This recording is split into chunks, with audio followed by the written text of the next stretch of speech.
میرے نبی دنیا سے جا رہے ہیں، دنیا سے جانے کا وقت ہے، 12 ربیع الاول ہے، پیر کا دن ہے، 7 جون ہے، 11 ہجری 633 عیسوی۔ جبریل نے آ کے صبح آپ نے ساری بیگمات کو بلایا، رخصت فرمایا، ملاقات کی، بیٹے کو بلایا، کان میں کہا میں جا رہا ہوں۔ وہ رونے لگی، رو نہیں، سب سے پہلے تیری میری ملاقات ہو گئی۔ 6 ماہ بعد بیٹی بھی پہنچ گئی باپ کے پاس۔ پھر داماد کو بلایا، ان کا سر اپنی گود میں رکھا، کمر پہ ہاتھ پھیرا، دعا دی، رخصت فرمایا۔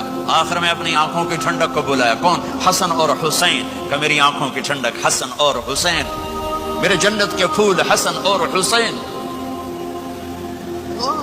یوں لیا اور ساتھ ہی آنسو ٹپ ٹپ ٹپ ٹپ ٹپ ٹپ۔ بیویوں کو جدا کیا، آنسو نہیں، بیٹی کو جدا کیا، آنسو نہیں، داماد کو جدا کیا، آنسو نہیں، جب بچوں کو جدا کرنے لگے تو یوں آنسو۔ ایک کو زہر میں تڑپتے دیکھا، ایک کا کٹا